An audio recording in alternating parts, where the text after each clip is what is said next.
বন্ধুরা, এই যে দেখুন, এই মেয়েটি কিসের একটা আওয়াজ পেয়েছে এবং তার স্বামীকে ডাকলো। তখন তার স্বামী গাছ থেকে দ্রুত নেমে তার কাছে আসলো এবং এসে সেই গর্তের ভিতরে কি আছে সেটা দেখার চেষ্টা করছে এবং হাত পুরে দিয়ে দেখার চেষ্টা করছে তার মধ্যে কি পাওয়া যায়। কিন্তু এই লোকটি কিছুই পেল না। তখন আবার ভিতরে হাত ঢুকিয়ে দেখার চেষ্টা করছে কিছু পাওয়া যাচ্ছে কিনা। তখন একটি মুরগির বাচ্চা পেয়ে যায়। তখন মেয়েটি দেখে খুব খুশি হয়, বলে আর একবার দেখো কি পাওয়া যায়। তখন আরো বেশি মুরগির বাচ্চা পাওয়া যায়। তখন বাড়িতে নিয়ে এসে একটি ঢোপের মধ্যে রেখে দেয়। তখন মেয়েটি তার স্বামীকে বোঝানোর চেষ্টা করে যে তুমি একটা আমার এই মুরগির জন্য খাঁচা বানিয়ে দাও, আমি সেখানে রাখবো, তাহলে মুরগিগুলো ভালো থাকবে।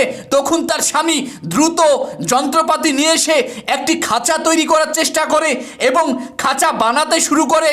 অনেকক্ষণ চেষ্টা করে করে এই খাঁচাটি বানিয়ে দেয় বন্ধুরা। তখন দেখতে খুব সুন্দর লাগে এবং একটি রেস্টুরেন্টের মতো মনে হয়। ডেকোরেশন দেখে মেয়েটা অবাক হয়ে যায় এবং তার ভিতরে মুরগির ছানাগুলো রেখে দেয়। তখন মুরগির ছানাগুলো এই খাঁচার মধ্যে মানুষ হতে শুরু করে। দয়া করে এই মুরগির বাচ্চাগুলোর জন্য একটা লাইক, কমেন্ট এবং সাবস্ক্রাইব করে দেবেন।